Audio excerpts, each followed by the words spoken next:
made fun of because of my running style, which is quite different. People walk differently. People also run differently. Some people run and sprint dramatically different in terms of their technique, and my style was dramatically different. So when I was a kid and I was running, people used to say, you look really funny when you run. And obviously, as a kid, you take that kind of criticism, and it's not taken too well. But I learned early on that I was fast, and so my comeback was always, you look really slow when you run. And so I was able to fend off the critics very early in my career. You can tell if a person really, truly has the desire. You can tell when a person decides, hey, yeah, that's an area that I'm not very good at, but I'm going to attack it with everything that I have, or if they keep trying to make an excuse why they need to go around that area to be successful. And so, you make your determination based on those things as to, who to continue to work with. And when and if I determine, and there have been certainly situations with some of my employees where I know that they have the ability and I know that they have the desire, it's then working with them and trying to get them to figure out themselves how to get the best performance from themselves. That's when people ask me, what do you miss? That's the one area, as strange as it sounds kind of diabolical, that's the moment I miss. That's the one area that I miss when in the call room with 7 other guys there. We all want to win, and only one of us can, and somebody's going to win in a very short time. And that's what I miss.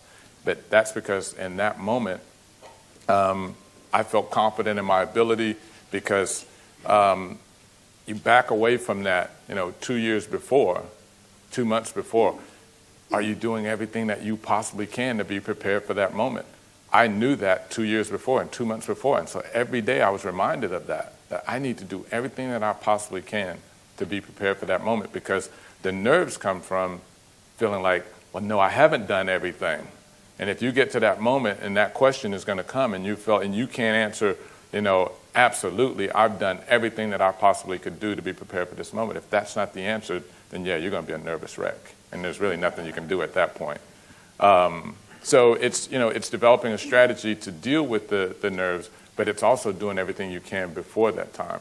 So keeping yourself focused on the task at hand comes from, developing a strategy that works for you.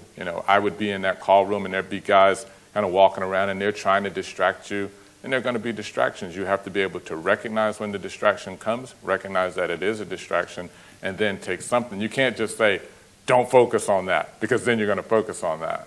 You have to then focus on something else. For me, that was always going back and running my race again in my mind. I probably ran each race. For every one real race I ran, I probably ran it 10,000 times in my mind. In the book, I interviewed Daley Thompson, and Daley's a good friend of mine, decathlete, Olympic champion, and we talked about, I asked him, did you sacrifice? Because athletes were always asked about that. And we started to talk about that, and we both realized, and I had been saying forever when people asked me that, no, I never sacrificed. I had a great life, when I was competing and training every day. But then the more I thought about it in that conversation, yeah, I missed lots of birthdays. I missed lots of parties and, different things. It just didn't feel like a sacrifice.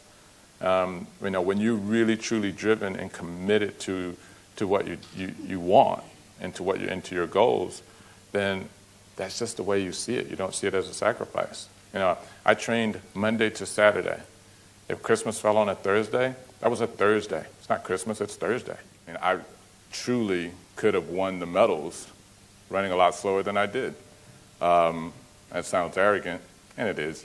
But it's fact. I'm just giving you the facts. So, but then this comes from, I was able to break world records. I probably wouldn't be a 13-time Olympic and world champion as I am if it wasn't for the ability to go beyond just hard work and dedication and commitment. It's those things that we as athletes who have achieved at the highest level are able to do that separates us from being a good athlete. And many of the things that you probably hear, that we all hear, that the kind of motivational world is full of, Those things are, that's not really about greatness. You can be good with that. If you work hard and you're dedicated and you're committed, which I'm sure everyone in this room is, then you can be good. But everybody wants to be great. If you want to be better than normal, if you want to be extraordinary, then there are some other things that you have to do. The major difference, and I didn't realize this until years later, is that I don't wake up every day now extraordinarily gifted to do what I do. This is not something that I was born to do. I was born to sprint. And so I now realize just how fortunate I was to wake up every day as a sprinter knowing that this is what I'm extraordinarily gifted to do. It's an amazing advantage. And it's not, I learned that it's not easy being a normal person.